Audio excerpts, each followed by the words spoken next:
Unstoppable kick-ass confidence. Are you ready?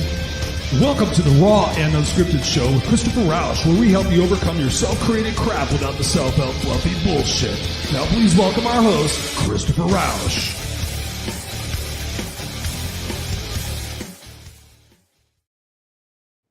And please welcome our host, Christopher Rausch. What's going on, ladies and gentlemen? Rock stars of the kick-ass unstoppable nation. It is I, Christopher Rausch, back here again with another absolutely flaming episode of the Raw and Unscripted show. And I can't thank you guys enough for being here. We are live every single Tuesday night, 7 p.m. Pacific Standard Time, 10 p.m. Eastern Standard Time. And of course, you can always hear us on the replay, and you can also catch us on audio podcast wherever podcasts are sold. We are in 100 plus countries. I can't thank you guys enough. We got people from China, we got people from Vietnam, we got people from Brazil, Scotland, Ireland, Europe, Canada, Australia. We have people from all over the world. And I just want to say this from somebody who's living in Southern California. I just want to send you guys love. If you're within the sound of my voice, you can see my beautiful face. I send you love from Southern California, no matter your political affiliation, no matter your sexual orientation, no matter your religious orientation, no matter whatever label that society puts on us. I love you guys because we're all human beings having this incredible experience, quite honestly, even though there are some serious parts of it right now that are fucked up. Yes, you don't have to go far to find out what's going wrong in the world. And tonight's conversation is all about what we can do to navigate that chaos, what we can do to ensure that this up here is matched with this down here so that we're living our best possible life through even the most tumultuous times. Even though things are challenging, we have the opportunity to choose our perspective and to see life through the lens of love, not the lens of fear. So if you get anything out of this conversation tonight, just start looking through things. Am I looking through this through the lens of love, or am I looking through this through the lens of fear? Because I can guarantee you, I've been coaching for over 20 plus years. I have coached millionaires, billionaires, rock stars, actors and actresses, you name it, small business owners, executives, all sorts of people from all walks of life. And guess what? We're more the same than we are different. And all the money and all the fame and all the looks and all the whatever isn't necessarily going to make you happy inside. It's really about choosing that place of love, loving yourself first, which I found out during COVID. I gave away a bunch of coaching sessions as my way of helping people through their mental crisis through COVID. And I found a common denominator with people who are unhappy. That common denominator was that they did not love themselves. I said, who do you love most in this world? And everybody told me somebody else. And I said, how much do you love that person? And everybody said 10. And I said, okay, we're going to flip the script right now. We're going to ask you how much you love yourself. And the person on the Zoom on the opposite side of the camera from me most oftentimes sat there and looked at the camera and went, yeah, I think I love myself. I sort of love myself. I love myself, but I don't like myself. And there was all these variations. But I'm like, okay, are you being congruent? Because if you don't love yourself, say you love yourself a 4 or a 5 or a 6, but you love other people on a 10, are they getting the 10 version of Chris? Are they getting the 10 version of Yvonne? Are they getting the 10 version of Patricia? Are they giving the 10 version of Robert? Thank you guys for being here. The 10 version of Nancy. Nance is in the house. All you beautiful people. A 10 version of Jacqueline. Thank you guys for being here. So think about that. I love my son on a scale of 1 to 10, 10 being absolute. I would take a bullet for him. But if I'm only taking care of myself and loving myself and my negative self-talk is only at a 5, he's not getting a 10 version of me. So that is not being selfish when we start taking care of ourselves. It is being open heart minded. Again, if you're living in love, you're loving yourself, you're appreciating yourself, you're spending each day growing just a little bit stronger, keeping your promises to yourself. We just did a show recently about self-sabotage. It is at the top of the charts right now. People are digging the shit out of it. Because we shoot ourselves in the foot all the time with this. Oh, I'll do it later. Oh, I don't feel like it. Oh, I'm not good enough. Oh, I'm not smart enough. Oh, I'm not pretty enough. Oh, I'm not talented enough. Yeah, there's no reason I should do it. I've tried it before and it didn't work, and all these other different excuses. That's why working with me, we shift your perspective and you start to realize that everything that has happened in your life and everything that is happening in your life is preparing you for what's next. Now, you can sit there and be all pissed off and mad and blame everybody from your past and carry that poison with you, or you could be petrified of the future and angst and worry and blame and those motherfuckers and these other people. And if those people didn't do that, I would be happy. and you're spending all your time doing this, right? And I'm not dancing. Well, I could be. I could be dancing. I could be dancing. Don't get me started. You see what I'm saying? But I choose to live here in the moment. One of the things I'm really excited about in this moment right now to share with you is that my book, here is the mock-up of the cover. It keeps evolving, but this is the actual station wagon that I lived in as a homeless 7th grade dropout, right? Got the little cats and dogs here saying anything helps. The title of the book for you guys listening is It's Just You and Me, Kid. It's Just You and Me, Kid. If you go to itsjustyoundmekid.com, you can see a little synopsis about the book. You can put your name and your email in there and help me make it a bestseller when it comes out later this year. I have 2 more pages to finish approving edits, and then I send it back to the editor, and then we start formatting, we start layout, we get the right cover, we finish the cover off, and then it's in your hot little hands. And I wouldn't be sitting here today had I not gone through hell and back as a 7th grade homeless dropout. You name it, I experienced it. I shouldn't be, but stereotypically speaking, I should be dead or in jail right now. But because I believed in myself and I had people that believed in me, and I sought out personal development, I sought out mental health professionals, and I sought the best in myself, no matter whether I felt like it or not, I failed my way to success and had an excellent corporate career. I've been coaching and speaking for over 20 something years. I've been in broadcasting, doing podcasts and radio shows for 13 to 15 years. I can't keep track. So it is amazing that we, no matter where we're at in our life, right? You might be in a really down point right now, but you can choose to sit there and say, you know what? I'm grateful for this, and I'm grateful for that, and I'm grateful for this. And now I'm going to set my intention to be present. I'm going to set my intention to fulfill my legacy each and every day, so that when I go to bed at night, I'm feeling proud of myself.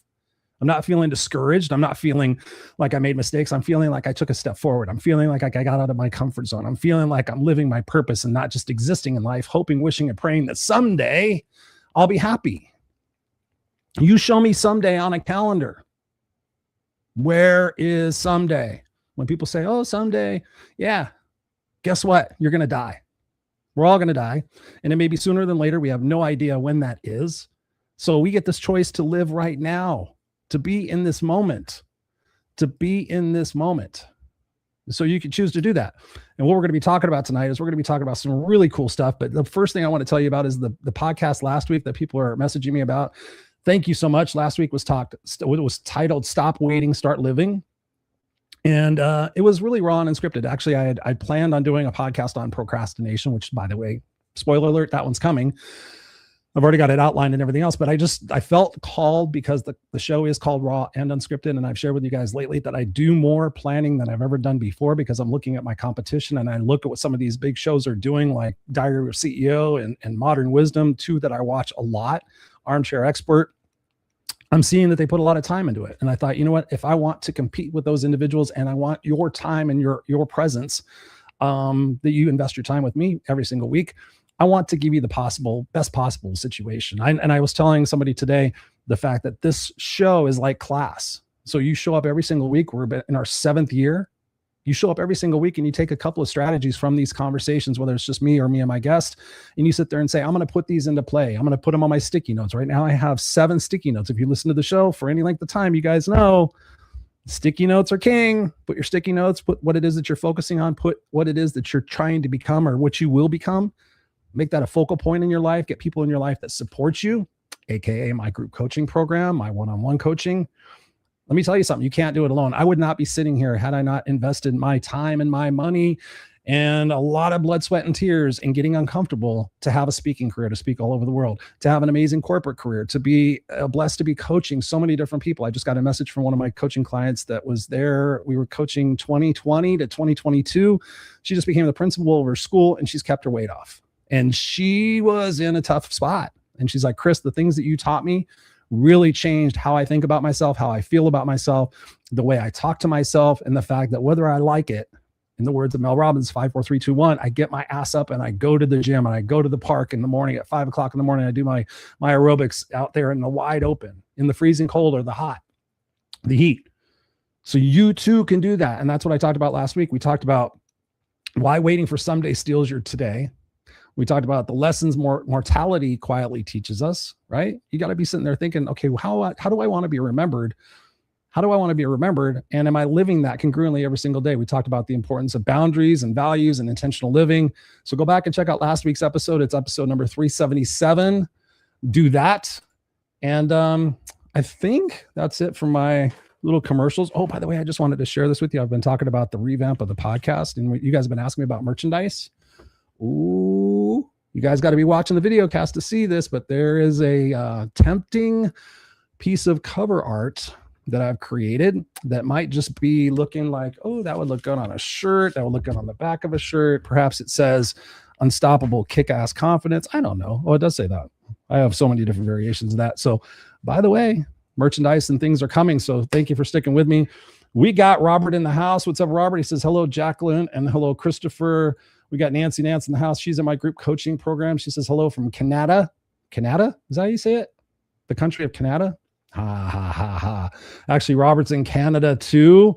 Patricia is in the house. Patricia, thank you so much for being here. She says, wonderful to see you, my dear friend, Yvonne. And my dear friend, Yvonne. Yes, I am honored to be able to say that I was nominated for a particular award yesterday. Yes, honored with a lot of amazing people, and there's more information on that to come. But Patricia, thank you so much for being here, because Patricia was the one that put me into touch with Monica. Not touch, but, touch. Actually, I have given Monica a hug. I've seen her in person. But it was 6 years ago, Patricia. I was just telling people last night, it was 6 years ago that I interviewed Monica on this show, and it is still one of the at least top 10 podcasts ever in the show. And that was episode number 71, and we're on number 378 tonight. So thank you for those introductions. Of course, Serena Buffalino and so many other people. Yes, she says, Patricia says, so proud of you, Chris. We call her Patty. We so proud of you, Chris. Remember the days pushed you. Yes, you did. You pushed me. You pushed me to have this autobiography out. Somebody asked me on a podcast recently, is this your first book, your autobiography? And I said, no, it really isn't. It's, I have another book that's written pretty much called Change Your Attitude, Change Your Life. I'll probably change that. But two people in my life said, no, you need to do your autobiography. You need to talk about your story. And I'm like, no, I don't want to. And they said, yes, you do. And so I started writing my autobiography in 2020, and it's amazing, quite crazy, the fact that it's been 6 years, but yet I am at the last 2 pages, ready to send it back to the editor so it can get in all of your hot little hands, and it can become a movie, and we can cast Alan Richardson as me. He's on a tear right now. If you don't know who Alan Richardson, you got to check that out. Jackal says, I'm so proud of you, Christopher. What you overcame in your life, you did not let your childhood defeat you. It fueled you for greatness. Thank you, Jacqueline. I appreciate you. So let's talk about our guest tonight. I have had the pleasure of knowing this guest for quite some time. I'm not really good at dates. Really, time doesn't really matter that much. But this is her second time being, I think it's her second time being on the show, if I'm not mistaken. I don't know. My brain is going a little bit crazy. And I just got an email from somebody who's watching the show. Why would you send me a text message while I'm doing my show live?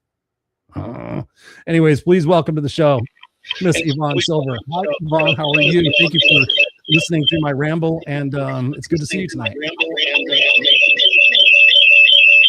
gotta turn your phone down though. Hey, I've got an echo, so just give me 1 second here. Boom. Got birds chirping in the background.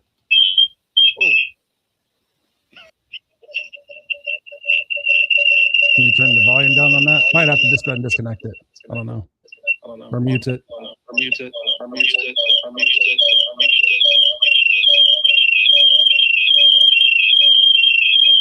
Yeah, that's feedback in that.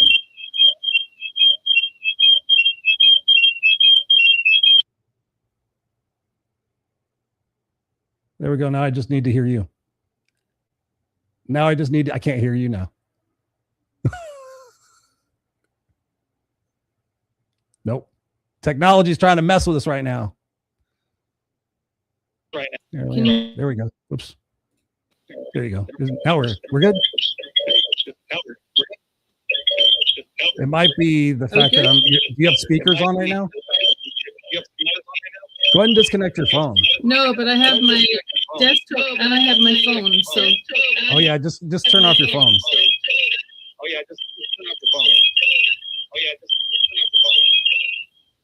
How's that? I think we're good. Okay. Good evening, Yvonne. Good? How you doing? It's good to see you.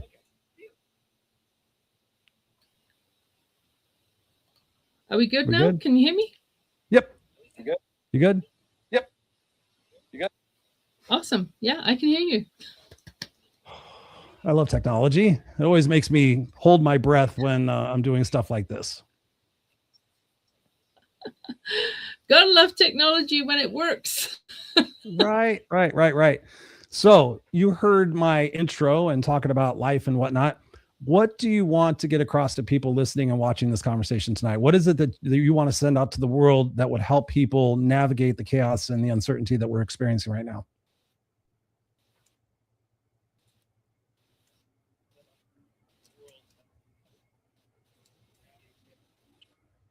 There's a couple of things on my mind. One is where I'm at personally, which is about, some may call it rebuilding. Some may call it, I call it resonance and radiance. So that's what I'm moving towards this year. I think it's important for women to understand what their value is and be able to articulate that, especially in this time of AI, and to look at how they can avoid becoming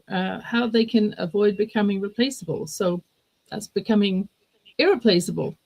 So there's a few things on my mind. Awesome. Well, where would you like to start your show? I want to start is I want to kind of give people the behind the bio version of who you are. So if your best friend introduced you, instead of reading your resume, what would they say about you? They would say that I'm an incredibly positive person despite life's challenges.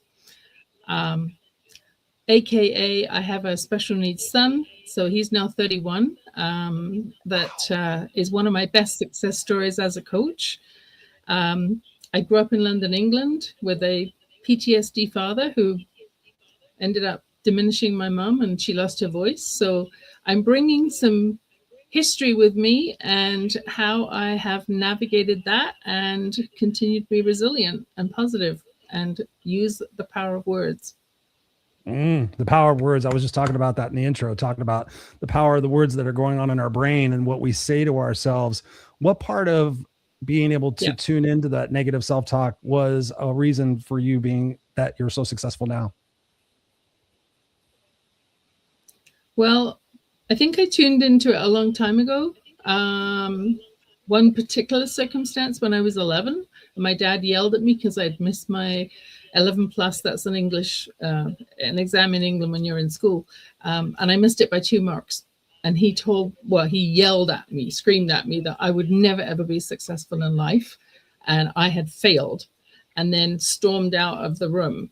And that stuck with me for a long time. I ended up losing my voice in high school as well because I lost my confidence. So this journey I've been on has been to come back from that and prove him wrong, but not come from the energy of proving and striving, to move into my own energy patterns and look and say, yeah, how can I help other women to not buy into that and elevate their self-talk? And that's a chapter in my book too. This is the book I'm talking about: Words, Women, and Wisdom: The Modern Art of Confident Conversations. So you shared about your book. That's my baby. Congratulations. It's quite a feat of accomplishment for us to get our books out of there. When you talking about that negative self-talk and talking about helping women, obviously it's going to help everybody. What are perhaps 2 or 3 strategies for people to be able to write down right now that can help them shift that narrative? Because so oftentimes something does happen in our childhood and we make a belief about ourselves that we're not worthy, or that we're an imposter, or that we're lucky, or we're not grateful, or all these different things that we're kind of brainwashed into our brain. And then we spend the rest of our life seeking out. What recommendations do you have for people to be able to start to shift that narrative in their life at this point where they're at? Well, I love the concept from one of my mentors, Jennifer Huff, who talks about the miracle of us even being here. If we think about how many million sperm there are that actually meet that little egg, we haven't done anything. We haven't had to earn being here. We are a magical conception that the universe decided, and some people say God, I say the universe, greater consciousness created and blessed us to be here. So if we look at life through that lens, we haven't any need for negative self-talk.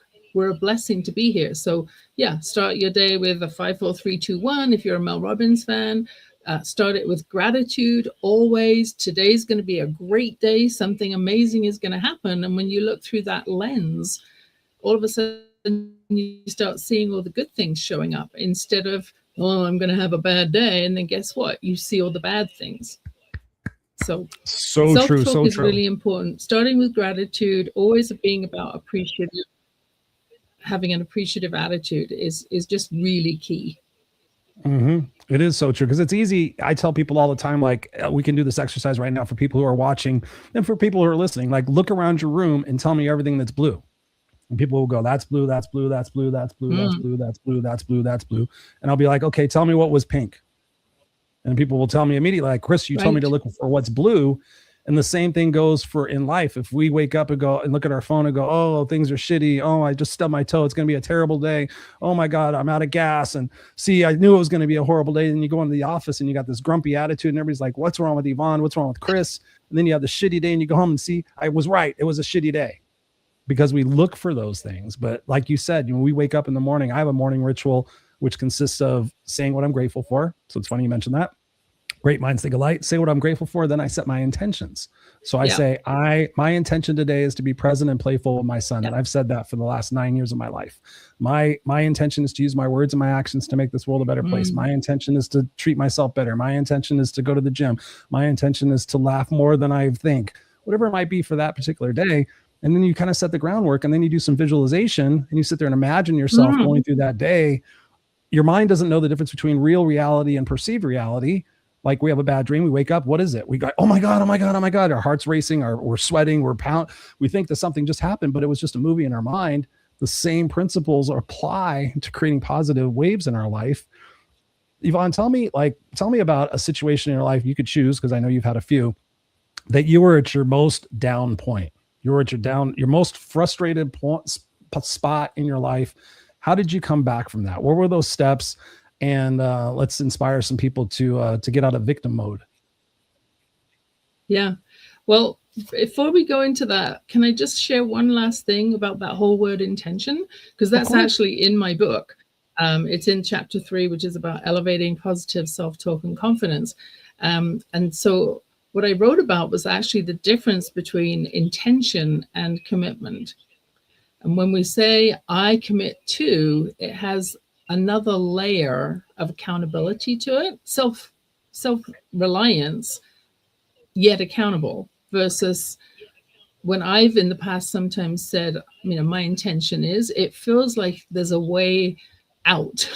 Whereas if I'm committing to something, that's it. No hell or high water, it's happening. So just plant that little seed as well. A time when I bounce back. Actually, I'm in the process of bouncing back right now. So take me back to April timeframe of 2023. And I found out that even though I was drained of energy, and I thought it was because I was maybe having some, hormonal things going on, it actually ended up being that I was pouring so much into my relationship to try to fix it. I mean, as a coach, executive coach, confidence coach, words are my thing. I should be able to fix anything, especially my own relationship. And realizing that it was a toxic relationship, and that I actually did have some narcissism going on. And not only that, but there was also infidelity, and it had been going on for a while. And I discovered some things.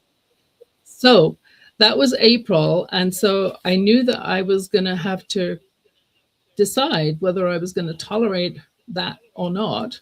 And then in September, I actually had a gallbladder attack, which ended up being a diagnosis for a kidney cancer when they were actually diagnosing the gallbladder attack. So all within 3 weeks, I had the attacks, and then I had surgery, and I am with one kidney.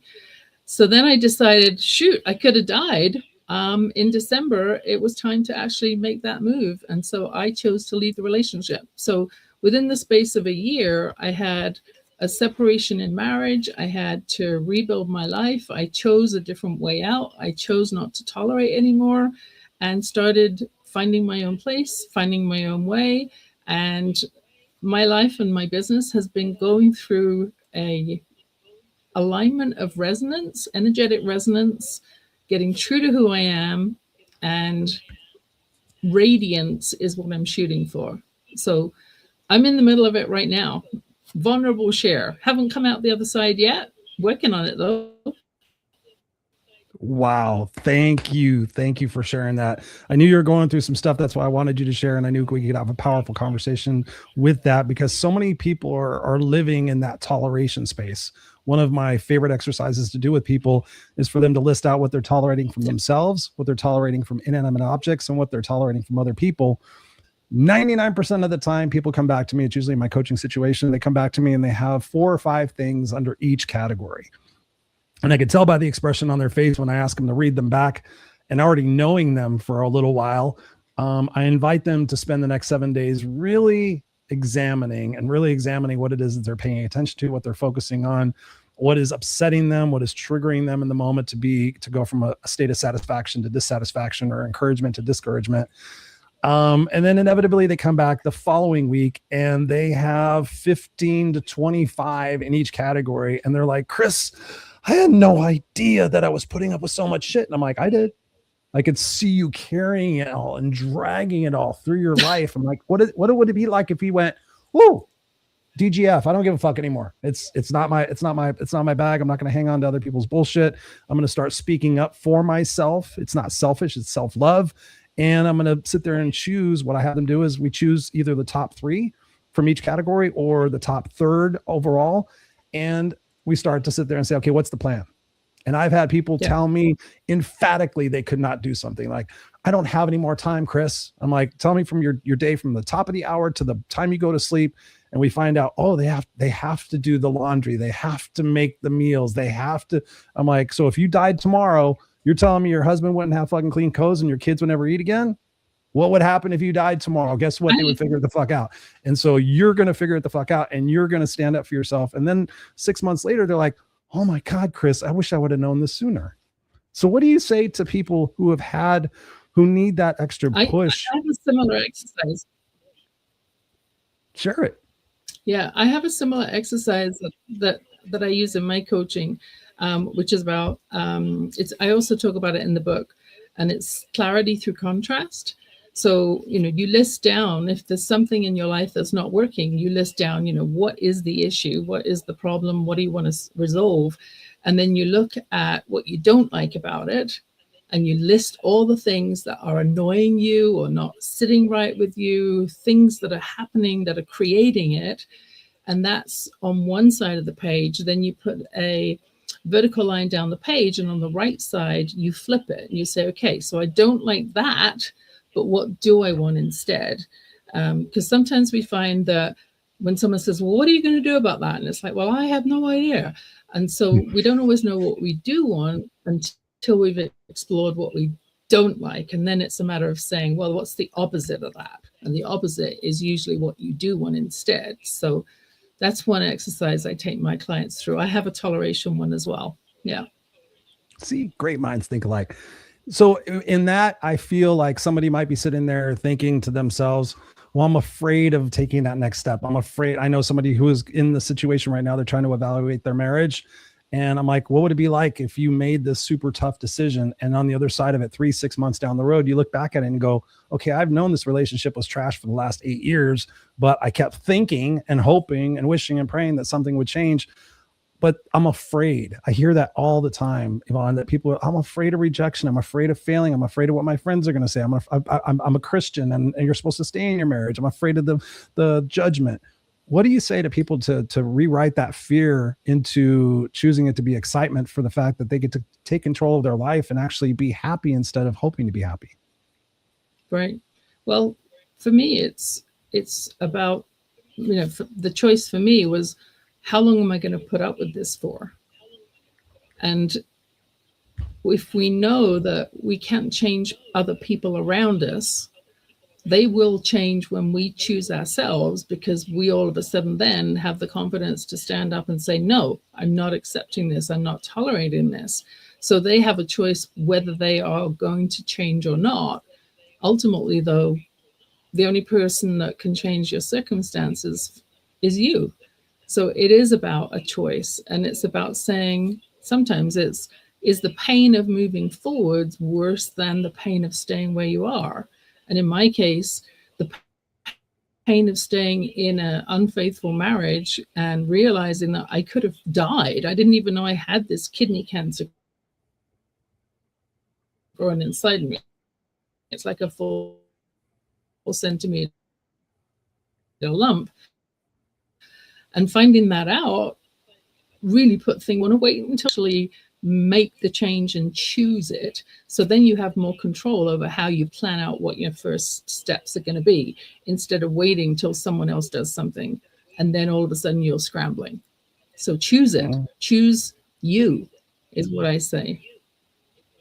You have to choose that R word that so many of us are afraid of, and that's responsibility. I have to take responsibility for my happiness. I can't put it on anybody else. And you just remind me something, Yvonne, that I ask people all the time, and everybody can play along at home right now, if you're, whatever your situation is when will I have had enough? I ask people all the time, when will you have had enough of that coworker that's fucking dragging you down? When will you have had enough of the emotional vampires in your life that don't lift you up? When will you have had enough of not taking care of your body and feeling like shit when you wake up to try to tie your shoes? And I tell people, you got to put yourself in that spot, because we all have a breaking point. And unfortunately, like in your situation, most of us have to get to that breaking point in order to take that massive action and sit there and realize, okay, I just can't do this anymore. So what I invite people to do is to have that conversation with themselves to say, okay, when will it be enough? When will I have had enough of my husband not paying attention to me? Okay. Or either that, or accept it and sit there and say, you know what, it is what it is. He's got 19 other things that are awesome. This one thing is the thing that sticks out for me. Is it important enough for me to upend my life and change it? And if the answer immediately comes to you is yes, then you need to take that first step in 5, 4, 3, 2, 1 and say, okay, let's go. But so many people sit there and they wait and they hope. And I find that people are more patient and loving with everybody else rather than themselves. What do you say to people that feel like they're an imposter, that like they don't feel like they're worthy, they don't feel that sense of authentic self-confidence, that they feel like they're putting it on, and that they should be grateful for what they have? Because so many people say, oh, it's okay, and I'm like, when did mediocrity be acceptable? When did mediocrity become acceptable? And most people are like, well, it's not acceptable. I'm like, well, you're obviously saying that through your actions. So what can we do to inspire some people to think differently about that? Well, I love that phrase, when did mediocrity become acceptable, for starters? And it's not. Ultimately, though, if you're looking at the scenario and saying, what is going on right now and what can I choose to shift? For me, it was about putting myself first and honoring myself. And if we start there, there's going to be some things that we're going to learn. So whenever we're learning something new and it's a new skill, it might feel like imposter syndrome. Oh my gosh, I don't have a clue what I'm doing here. And yet we're all learning at some point or another. That's where the exciting juiciness in life comes, is where you actually choose growth versus just staying the same. I mean, if you have a lifeline, if you look at what's going on in your life, you're going to have the peaks, you're going to have the valleys, you're going to have the incredible peaks, you're going to have the dips. And if you didn't, you'd be flatlining. And we know what flatlining is all about, right? So embrace those areas where there is a challenging situation. Look at it and say, okay, what's the greatest thing that could come out of this? What is that gift wrapped in sandpaper? And keep that mindset that I wouldn't be having this situation if there wasn't some sort of growth coming out of it, because we're in a loving universe. Why would we only get the pain? There has to be an upside as well. So you're familiar with The Hero's Journey by Joseph Campbell? I am. And yes, I've been in the cave and I'm coming out of the cave. For people who don't know, I explain it here all the time, but I'd love for your perspective since you're familiar with it. Explain to people what The Hero's Journey is with Joseph Campbell, because I have a link saved because I have referred it to so many people to watch. Because once you realize that this is all part and parcel of the process of having this human experience, that I invite people to sit there and think of it in simplistic words. I like to keep things simple yet complex, but I just tell people, like, everything that has happened in your life and everything that is happening in your life is preparing you for what's next. And ask yourself, okay, what am I supposed to be learning in this process right now? I'm in the storm, and I'm in a little storm myself, and I've shared it publicly. I went back to therapy and been exploring different aspects of my aging process and mortality. And I have lots of questions and lots of concerns. And I said, you know what? I need to go to a third party and have these conversations, because it really is about that self-awareness. It really is about that responsibility. It really is about the ability to sit there and say, you know what? I'm not happy. Because I ask people, like, are you happy or not? I'm not. Okay. What would be one thing that you could do in your life that by which doing so would make you happier? And then I feed people the fact that you have to take that imperfect action. Like, you just don't know. Like, I'm just going to do it. I'm just going to make the phone call. I'm just going to put one foot in front of the other. That's how I've arrived at this spot right now, as I just keep taking that imperfect action. People think I'm so confident and everything. I'm like, no, I'm just confident that I'm going to get through it. But I recognize that I'm learning and I'm growing and I'm becoming a new person every single day. And I'm excited. And I was just thinking about this the other day. I'm like, I would love for people that knew me in my 30s that haven't seen me since then to experience me now, because I'm still the same person, but I'm so much different in so many ways, because I've accepted and embraced this process of growth. What can you do to help people create the next version of themselves? Because I ask people, like, would the future version of you who's happy, would they be happy with what it is that you're thinking and doing right now? So I give people that perspective. What are some perspectives that you can give listeners to resituate themselves, to see that it's unfolding for them and not to them? Yeah. Well, I use appreciative inquiry, a couple of questions, a lot in my work, both with my clients and also for self-reflection. So I always like to start with the positive, because that way I stay through looking at life through that lens of positivity. So I always ask, what is working really, really well right now? And then the second piece to that is, and how could it be even better? And when I ask those questions and I appreciate what is, and I inquire into what it could be, it doesn't send me backwards by getting into a tailspin of, what is it I hate about my life? Well, that could take me really down into a dark rabbit hole. So what's working well is like a stationary look at where things are at today, and then you build on that. And how could it be even better? Well, it could be better if I did X, Y, Z, or if this and this and this happened. And then what's one small step? Doesn't have to be a giant leap every day, as long as there is always forward momentum. And sometimes we're going down one path, and then synchronistically something happens, and it's like a quantum leap on a spiral that you go down another path, because synchronistically you bumped into someone like Patricia or Monica, which led me to connect with you, etc. So I love appreciative inquiry. Feel free. That's not my methodology. It's the work of David Cooper-Ryder, but it works really, really well. It works great in meetings as well. If you're in a corporate arena and somebody comes in and starts saying, well, why did we fail on that project? Or what's the update? And why is it so challenging? And if we start with what's working really well in this project and how could it be better, nobody's finger pointing. Nobody feels like they're being blamed for anything. It just has a very different positive twist to it. And I love that.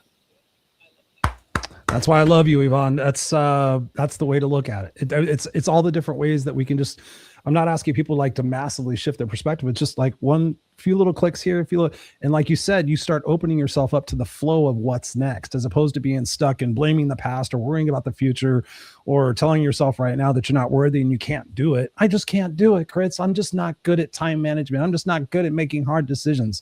Well, keep telling yourself that, princess, and guess what? You're going to fulfill your legacy, and you're going to get to the end of your life. And like it says in the 5 Regrets of the Dying, you're going to have a list of regrets. And most people I talk to in their 70s and 80s and 90s, don't regret what it is that they did. They regret what they didn't do. So I want to capture some of these comments right here before we shift gears just a little bit. We got Patricia in the house. She says, I have loved Yvonne's brilliant mind for years. She is such a gift. Wisdom. Thank you. So are you, Patty. Nicole Young says here, she goes, I have been on both sides. The victim and the victimizer, not realizing not realizing as I was, sorry. I don't have my glasses on. Definitely don't know why. Behind many things, I'm grateful. I am different a person today. Yes, gratitude, everything. Nancy Nance says here, the call to action, right? 5, 4, 3, 2, 1. If you guys don't know what that is, go check Mel Robbins' TED Talk. It's why she became famous. And she talks about the fact that you just get up, 5, 4, 3, 2, 1, put your shoes on and go to the door. And I have used that so many times in my life.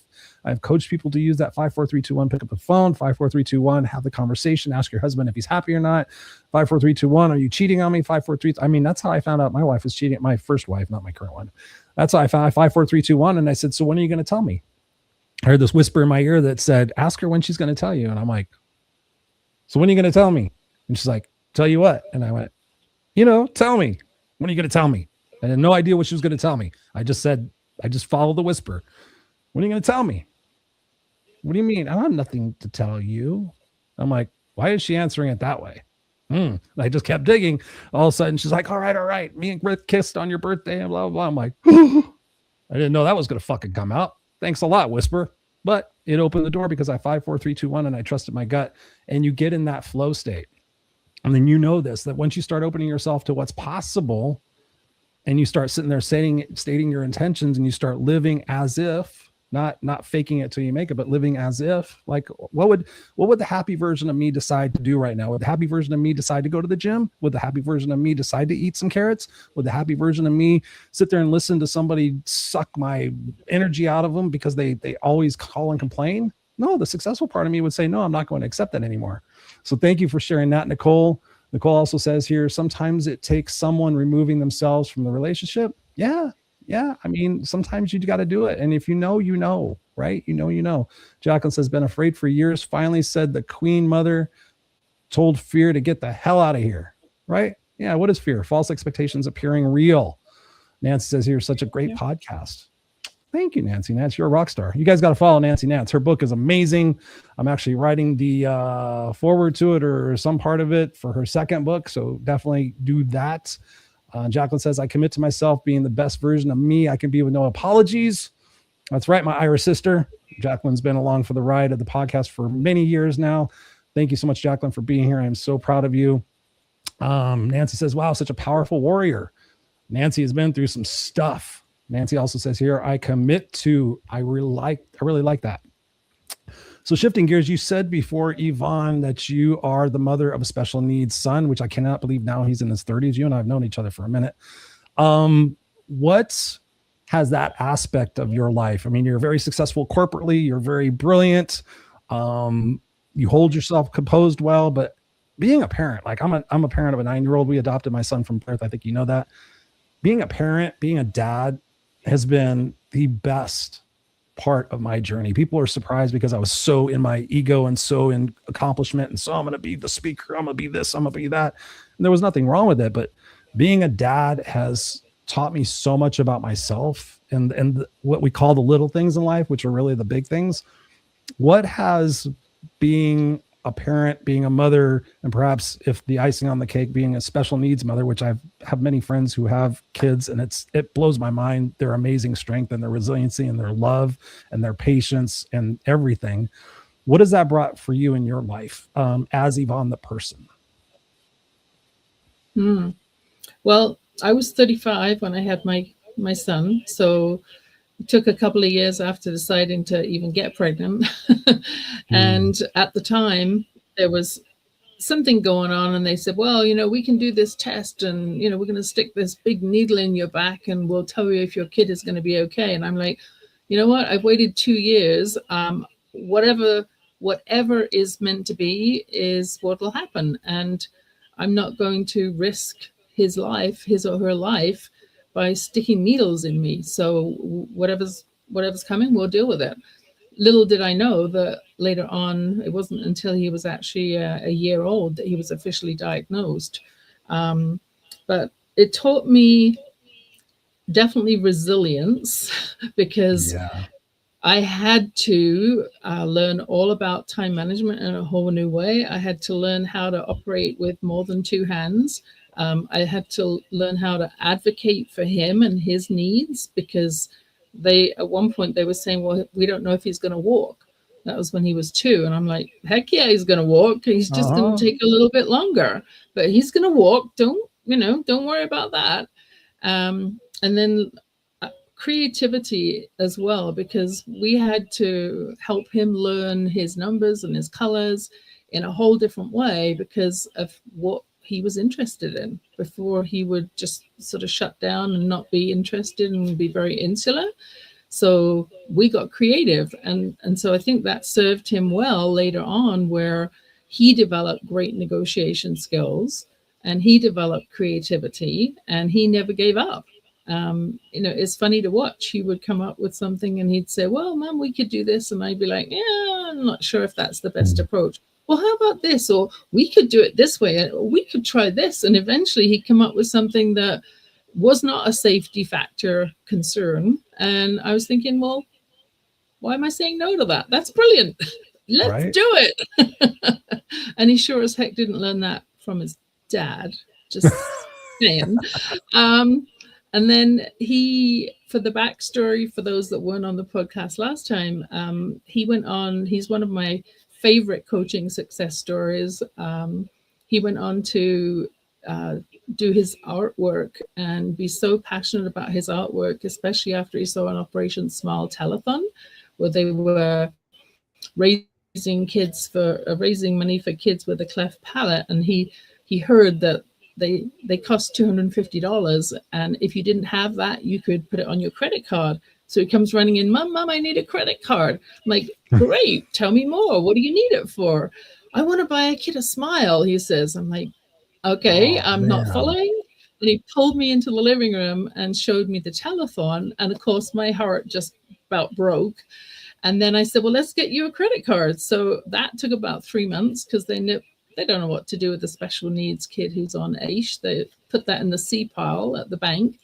And eventually he did get one. But in the meantime, he said, I'm going to sell my artwork. I'm not waiting any longer. And that's what we did. We got him on global TV. We got him on a first round Dragon's Den pitch. And he sold enough of his artwork paintings to raise money for 5 smile surgeries to happen. So even as a special needs kid, he's making a difference and continues to make a difference. So if you have kids and they're regular kids that are healthy and have all their wits about them, I challenge you as parents, if you're listening, to look and say, well, what's my kid capable of if he's not really doing something to serve humanity? Yes. Oh my God. We could spend another few hours on that alone. Thank you for talking about that. And the word that stuck out for me is resilience. And I find that there are certain characteristics of people who are typically resilient, but I find it also fascinating that there have been people that have come across my path who never had any sign of resiliency in their life, any backbone necessarily, any sense of self-confidence. What do you think, for people who might be listening to this right now, who are in that state of feeling exhausted because they've been so resilient in their life, right? I've got people come to me like, Chris, they're in their 50s and they're in the 60s, mostly in that age group. And they're like, Chris, I'm exhausted. I'm tired of trying. I feel like I give and I give and I give and I don't get. What do you say to those people in being able to add to that sense of resilience and realizing that what is happening right now is preparing them for what's next, but really to kind of get over that exasperation? Because I feel it's true with people. And I try my best to get them to shift their perspective. And sometimes I'm not successful at it. Sometimes I have to understand that they need to go through this hero's journey, the dark night of the soul, sometimes we call it, in order to find their realizations for themselves. And I'll always be there for them when they come out the other side. But perhaps there's some people here that are there. I don't want to feel like this anymore. What would you say to them to give them some hope? Well, it always is, back to, oh shoot, I can't remember his name now. Anyway, don't worry. It comes back to we all as people are naturally drawn to community. I mean, it's in our biology, go back hundreds of thousands of years. If we didn't have a partner or we didn't have a community, we'd be eaten by a dinosaur or a saber-toothed tiger. So, the limbic brain, right, is looking and saying, how can I survive? And it's through community. So what if we switched it up and said, just for a minute, it's not about you. If this was not a challenge, what impact could that have on others around you?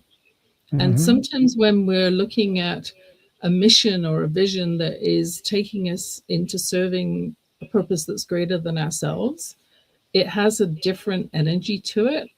And suddenly we stop feeling poor me and start thinking about what I could do to help someone, right? Yes. All you need to do is go into the Tim's Horton or the coffee shop and say, hey, pay for the person's coffee behind me. You do something nice, it lifts your oxytocin level, it helps them feel good. It's a win-win. So sometimes looking and stopping being so insular, thinking about other people just for a moment is a secret that has worked very well for some of my clients. Breaks them out of the poor me mold. You and I share a brain, Yvonne. You and I share a brain. I know. Because I often tell people, like, when they're in their pity party self, and I tell people, you get a pity party for a day. Like, you get to jump up and down and be mad and frustrated and scream and blame. You get that for a day, but then the next day you wake up and say, okay, what part of the solution am I going to choose to be a part of today?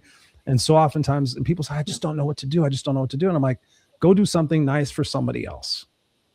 I'm like, simply just go do that. Like, if you have a singing voice, go to an old folks home and sing, or go to an old folks home and play cards, or do magic tricks, or go to a children's cancer ward and bring as many stuffed animals as you can afford, or do a fundraiser in your community, or go out and buy like you said, buy somebody a meal.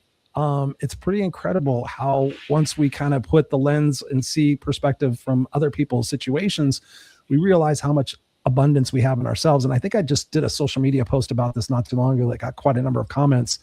I said, there are millions of people out there that would trade spots with you right in the second, because I find so many people complaining. I'm like, yes, there's lots of things to be frustrated and complain about, but there are so many people that would give their all their teeth to have indoor plumbing, or to have toilet paper, or to have access to food or clean water or a toothbrush or whatever it might be.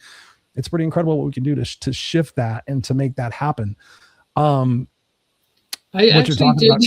did have an experience just recently. We were sharing in the green room where I was on my way to a meeting, and I was hustling too fast and I tripped and fell and did a face plant. So not only did I scratch up my face, got a fat lip and grazed my chin and whatnot, but I broke bones in both hands. And so here I am with these casts on my hands. And all I could think about was, how does that little guy, Nick, who's got no feet, Nick Fujisek, yeah, and he's got Nick Santini, I can't remember how to pronounce his name correctly, but he's got one pointy finger, and that's it, and a little tiny stump on one arm. And I'm like, how the heck does he do all the things he does, right? Mm-hmm. And yeah, I'm really grateful that I still have my fingers to be able to type, reaching out of the end of the splints, even if my thumbs can't be used for my mouse. But it's perspective about what can I be grateful for, and that's where I start every morning too, because I know that if you do that for 3 months, it actually changes your brain. Yes, it does. We've been going now for 53 minutes. There's another aspect of this whole conversation that I want to touch on for people that's super, super important. You had mentioned at the beginning, you talked about AI. And when we're referring to artificial intelligence, I have gone down a rabbit hole with it. I've been using it. There's so many different aspects of it we could talk about. What do you want to communicate most to people who are listening and watching about AI and artificial intelligence and your expertise with that? Should people be afraid of it? No, that's the short answer.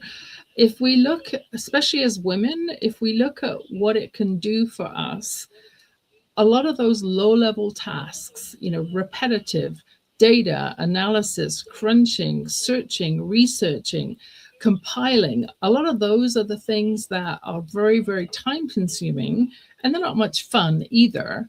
So what if you looked at that tool instead of as a threat that could take away your job, as an amplifier?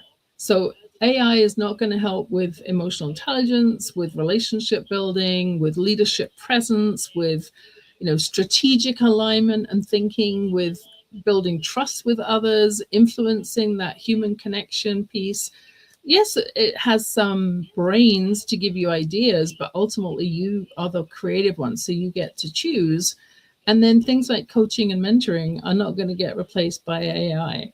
I mean, if there's an AI model that's just spewing stuff back at you, but the nuance, the presence to hear that hesitation in someone's voice, to feel their eyes drop, feel their energy drop, can't replace that. So ethical decision making, leveraging AI for low-level tasks so we can rise above and have the things that we're passionate about as a bigger part of our day. Why would we not want to embrace AI? The one comment I hear, and that I was guilty of, and I agree with what you just said, is that they feel like it's cheating. And when it first came out, I was one of those people. I'm like, nope, I'm not going to have it help me write. No, I'm not going to have it help me think. I feel like it's cheating. And then I realized, much like I have had other situations in my life, that it's not going anywhere. And the successful people, the difference between the successful and not successful people are going to be the people who point at and go, it's bad, it's bad, it's bad, and the people that actually use it. So given what you just shared, what are a couple of ways that you utilize AI, maybe personally and professionally? Because I know I have become to use it. I use ChatGPT. I've been using it for a couple of years. I recently, I think it was this year or late last year, I started paying for the version. I was like, let me take this more seriously. And I started learning about AI prompts, and I started Googling things like, what can you have it do? And it is pretty incredible what you can have it do. I've had it help me. The recent thing that I've had it help me with a lot is relationships. And I've put in their situations from my past. And I'm like, okay, I'm dealing with this person. They carry these characteristics. I'm having these issues with them. And I've used real world examples. And I'm like, give me some prompts, ask me some questions, help me understand this person differently. So I've coached it on what to coach me on. And, it takes some time, 45 minutes to an hour later. It's pretty incredible what it uncovers about yourself. And oftentimes we don't like in others what we don't like in ourselves. But it has been pretty eye-opening for me to utilize it in various aspects of the podcast. And like you said, a lot of research. Like I'm able to condense stuff and ask it for bullet points. And, it's pretty incredible what you can do. But what are some of the things that you use it for? And maybe some eye-opening situations. My executive producer is hearing the doorbell. Hey. That's hilarious. So I use it a lot to create articles, but I will start it with the key themes that I want and then ask it to go out and do fleshing out, or to bring up the latest data from reputable sources so that it cuts down the time. I also discovered Notebook LM, which is a Google tool, and it can create a presentation in like 10 minutes. So I used to painstakingly do all my slides. Now I put in the content, I put in a copy of my ebook. It's got some of my brain of thought leadership loaded up, put some new articles as links for reference, and boom, it spat out 10 slides. And it took me literally 10 minutes. Actually, it didn't take me 10 minutes. I wandered off to get a coffee while it did the 10-minute work. So there's also an opportunity for, within that same tool, that Google tool, to actually create a podcast. And you can have two people, a male and a female voice, that are actually interviewing each other, and set it up very simply. So I'm going to explore that some more. That was something new that came across my desk just recently. And then I also use it a lot for creating the frameworks for me to then make better decisions on when it comes to switching and upgrading, enhancing my programs. like what's the latest trend on, how would Alex Hormozi write this if it was a marketing trend? So I use it primarily in those types of ways. It's really about having a succinct, powerful prompt. And the better the prompt, just like in coaching, the better the question, the better the answer you get. Yes, that is true. What is, and speaking of which, I don't know if you know this about me, but my listeners definitely know this about me, that questions are my favorite thing. Like I use Evernote for my organization situation. And so I have like my favorite questions to ask myself. I have my favorite questions to ask my guest. I have favorite questions I have a whole different categories. What are some of your favorite questions to either ask yourself or to ask your clients? Like I get excited when I hear questions. I interviewed a guy who wrote a book that was nothing but questions. And I figured I have to ask him some really fucking good questions. Like I had to raise my game because this guy knows all the questions. So I'd come up with some interesting things that actually got him pretty tongue tied. And he's like, I've never been asked that before. And I'm like, yeah, did it. What are some questions that you enjoy? Either maybe one that you ask yourself and for a redirect, and one you ask your clients? Well, I like dealing in possibility. So if we were to shift the energy in this, excuse me, what's actually possible is something that in different variations, different circumstances, that I ask a lot. Looking at the possibilities, looking as well at what's the scariest thing that could come out of this scenario that will actually be a huge lesson for you and a learning opportunity. I don't have lists of questions. I'm very intuitive. So I create my questions in the moment versus having them prepared. So for some that might feel a little off the cuff, for me, it feels like a genuine, authentic conversation. And I don't spend a lot of time preparing the questions in advance. So you're co-creative. You're co-creative in that respect. I'm a right? co-creator. Yeah. When I did my radio show, I had that for 5 years on BBS Radio. I would have the bio of the person and I would ask them, what are 3 things that you want to make sure that we cover? And that's the same thing I asked you. Pretty much the conversation would just flow from there. And then depending on what it was that they brought up, I would then take a dive into, what did I feel that my listeners would most be interested in hearing more about? So it wasn't just staying on the surface. It was, what is the life lesson here? What is the deep dive? What is the deep skinny wedge part, not the wide and broad that nobody cares about and nobody's going to really listen to? But what is that nugget? And finding the nuggets. That's what my questions are all about. Because you and I both know that whoever's asking the questions is the one in charge of the conversation.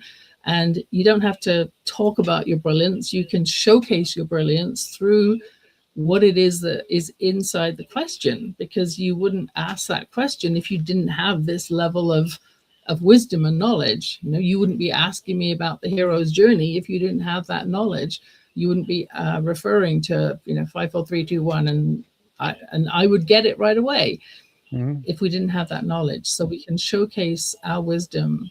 And if you're doing that through your corporate work or through your own business as an entrepreneur, how can you phrase a question so that it demonstrates your knowledge and helps them give you a better answer? Well said. I don't think anybody's ever quite put it like that. And I know that about you. So thank you for sharing that. And I hope people get that. I hope people go back and rewind it and listen to that again, because it is pretty powerful. It is pretty powerful when we put ourselves in that ownership seat of being able to say, okay, what is a different variable? What's a different aspects? What's a different way I can look at this? Truth be told, I will show everybody. I have a sticky note. I'm a sticky note dude. It says, you can't really see it, but it says WWITJ. WWITJ. Can you guess what that is, Yvonne? WWITJ. Given what I shared before, it relates to something I said before. Actually, you probably don't know his name. That's unfair. What would I tell Jackson? My son's name is Jackson. So for me, Oh, I look over. okay. I look No, over I wouldn't have got that. We could have sat there for a while.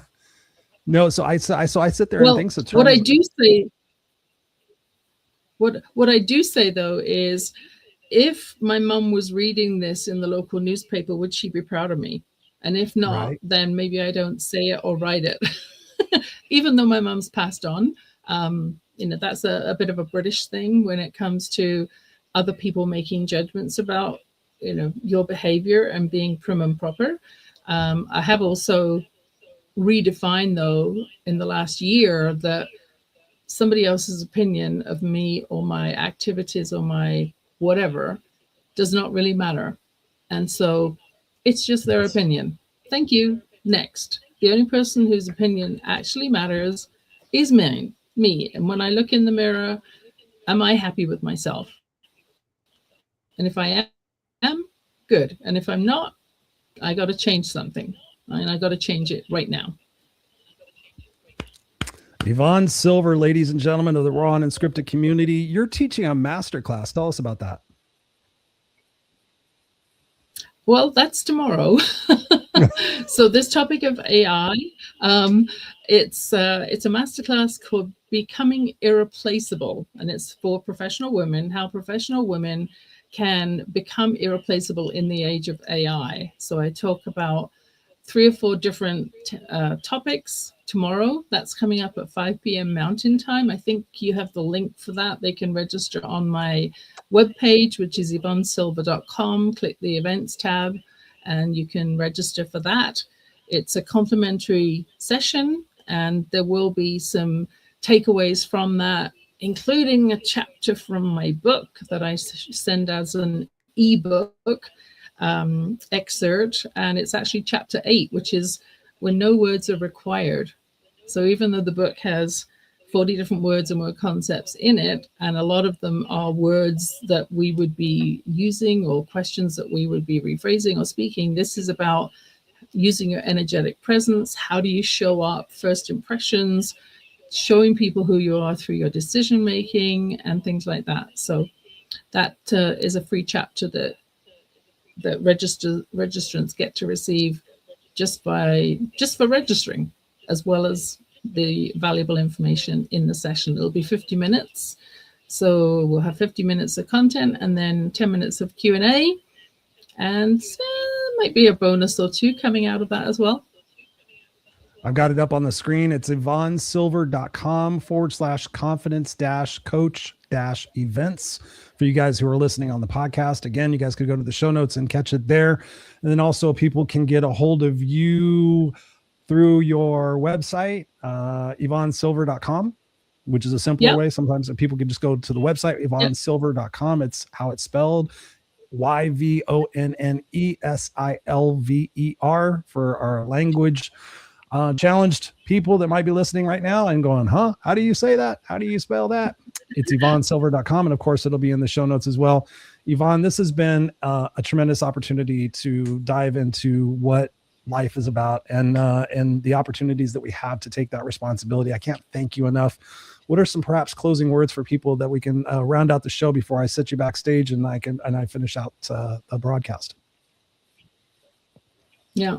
Well, because of my kidney and only having one kidney now, I gave up alcohol. Not that I was an alcoholic, but I was, I'd have the occasional glass of wine or 2 or 3.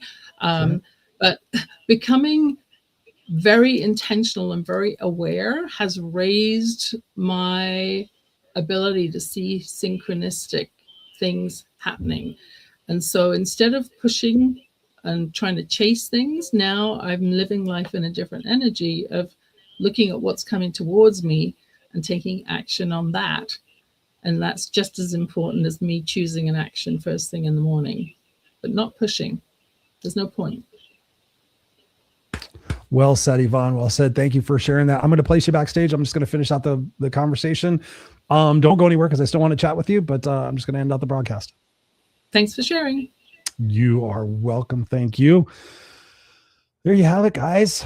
If you came into the broadcast, the video cast late, I encourage you to go back and check out the beginning of this conversation. Had a little bit of technical glitch in the beginning, but you get beyond that. And what Yvonne and I talked about can really be life-changing for you.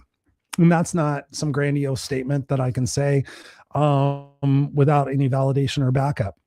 I promise you, you go and take 3 to 5 of the strategies that either she shared or I shared, and you write them down. You write them down on a piece of paper. You put them on your sticky notes. You become intentional. You take those and you make a promise to yourself, right? Yvonne mentioned the word commitment. Ooh, commitment, responsibility. We talked about a lot of bad language today, didn't we, guys? You butt puckered, didn't you? Responsibility, commitment, promise, right? Let me ask you a question. I want you to answer this to yourself. Do you keep your promises to other people? Do you keep your promises to other people? If you said no, then you got some character work to do. But I'm guessing you probably said yeah, because you guys are upstanding citizens of this here spinning blue marble in space. Thank you very much. So why don't you keep your promises to yourself? Right? It's pretty amazing. That's what I teach my coaching clients to do, to keep their promises to themselves. Right? So you think about your life. I want you to consider this for a minute. Think of all the promises and the things you said you were going to do. I'm going to get up and I'm going to go to the gym. I'm going to start eating healthier. I'm going to stop tolerating people. I'm going to tell my boyfriend what's up. I'm going to tell my girlfriend what's up. I'm going to. How many things have you said you were going to do that you didn't do? Can you imagine? Like, think open world right now. Can you imagine what your life would be like right now had you done those things? Holy Mother of God, right? You might not be in financial despair. You might not be in relationship despair. You might not be in career despair. You might not be in whatever it is that you're experiencing. But guess what? You're listening to this. You're watching this. There's a reason for that. Yvonne and I talked about that. Getting in the flow state, right? When you're in the flow state, there is a slipstream that fucking carries you. Have you ever seen Nemo, the slipstream, right? You get in there and you're like, holy shit, things are going fast. And I've been in that slipstream. I have made a commitment. I made a conscious choice. I made a promise to myself for X, Y, and Z. And guess what? Once I started making that a fact, and once I started carrying through on my promises to myself, phone rings. Hey, Chris, we need you to speak here. Phone rings. Hey, Chris, I'm interested in your coaching. I've been following you for 20 years. 20 years, really? I'm just exaggerating. There's been some of that. Like, I've been following you for 15 years. It's pretty crazy. Shit starts to happen. I will tell you a short story, really, really short. When I was becoming a dad, we went through the adoption process because we couldn't do kids naturally. I was ready to give up, but I told God, if this is supposed to happen, I need you to please give me a sign. I'm ready. I know I'm hemming and hawed about being a dad, but I'm ready. If not, let's call this off. Let's be done with this, because I put my life on hold and I've done all these different things. IVF, 2 different adoption agencies, like literally put my speaking career, put everything on hold. And I'm like, either let's do this or not. No word of a lie. A few hours later, my wife called me and says, oh my God, I've got exciting news. And I said, what? She goes, we've been picked. A couple who wants to place their baby for adoption picked us. That's the power. That's the power. The law of attraction. I mean, the secret is a lot of things, but the law of attraction and making that commitment to yourself and saying, you know what? This is my new life. This is the new version of me. This is the best version of me. Because most oftentimes, I'm guessing you guys aren't doing the best. You're not. If a film crew were following you around, or your best friend was following you around, or somebody you admired was following you around, would you do better? Would you actually get up and go to the gym and cook yourself healthy stuff and speak nicely to yourself if your voice was amplified to everybody else? Yes, you would. But guess what? You don't do your best. You do your mediocre. You try to get by. You tell yourself shit like, I'm just trying to get by and I'm just surviving and I don't know what to do and I'm so overwhelmed and I'm so angry and I'm so tired. And you keep telling yourselves that. And guess what? That perpetual cycle keeps to show up for you, to validate, to prove to you that you are right. I've done podcasts upon podcasts about talking about that psychology in our brain and the neurochemistry and all the different things that can go on. But your brain is malleable. You can create new firing sequences. It's not easy. I'm not here. Yvonne and I may have illustrated that it's all easy, because she and I are sitting here today. Even have we gone through all of our different experiences, we will continue to go through experiences. Life is not a place you get to and then all of a sudden it gets easier. Actually, the older you get, the problems shift. And then you start realizing your time on earth is very limited. And you start realizing that this is the youngest that you're ever going to be. And you start realizing that 65-year-old Chris is going to wish for 55-year-old Chris's pain and aches and squeaks. And that 75-year-old Chris is going to really think that 55-year-old Chris was young. So we take ownership, we take stock. We get around people who are brighter and smarter than us, like myself, like Yvonne. And you invest in yourself and you take that risk and you take that chance and you believe in yourself. There's a reason why I sell my wristbands that say believe. For those of you guys who are watching, if you're listening, I have wristbands right here. Here's a nice shiny one. Believe. It says believe. And on the other side, it says no excuses. I don't know where my other one. Oh, there's my other one. And then I have a white one that says no excuses and unstoppable. I do a shitty job of selling those, by the way. However, they're there. And the reason why it says believe is because of Patricia. Patricia, actually, I forgot she's here. I mean, I didn't forget, but Patricia gave me a wristband exactly like this. Some, I don't know, 13, 15 years ago. And I wore it until it broke. And then when I recreated it, I said, I got to have the word believe, because you got to believe. You got to believe that life is happening for you and not to you. You got to believe that you are stronger and more resilient than you ever give yourself credit for. You have to believe that what people said to you and said about you isn't important. That was a reflection of who they were. And they wanted you to stay small. And they thought also reverse psychology was a thing. Like if I tell you you're fat, nobody's going to love you. Guess what? That's going to inspire you to stay skinny. And I want that for you because I love you. It's not that I think anything less of you, but that reverse psychology sticks in our brain. And we sit there and say, okay, geez, I've been with so many men and I'm not happy. So this podcast is designed for you to take these steps. Imperfect action, fail your way to success, because I promise you, and I've seen it so many times, hundreds and hundreds and hundreds and hundreds of times, where people sit there and say, I can't do it. I don't know if I could do it. I'm like, yeah, you can. And then I walk them. And then 3 months later, like I'm starting to see it. I'm starting to feel it. 6 months later, whoa, this is really kind of cool. A year later, wow, God, I'm so glad I did this. I'm feeling so much better about myself. A year and a half later, guess what, Chris? Guess what happened? Guess where I'm at? Guess how I'm feeling? Guess what I'm doing? The sense of excitement and the urgency in their voice or their message is really inspiring to know that I had a part in that. I just had one of my coaching clients, like I said, I think at the top of the hour, just messaged me we worked together for 18 months. I do 6 month packages, whatever you want to call them, 18 months. And now it's 6 years later. And she's like, Chris, I'm just being promoted to the principal of my school. She was a kindergarten teacher. She was very overweight and unhappy. And now she's still keeping her weight off. And she's like, Chris, I just have to thank you for what you said and what you did and how you stuck by me. You can do it too. All right, guys. What other comments? Thank you guys so much for being here. Patricia says, Yvonne, humble. Yes, yes, yes.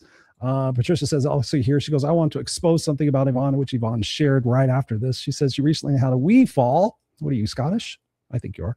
And broke her hands, never complained. So resilient.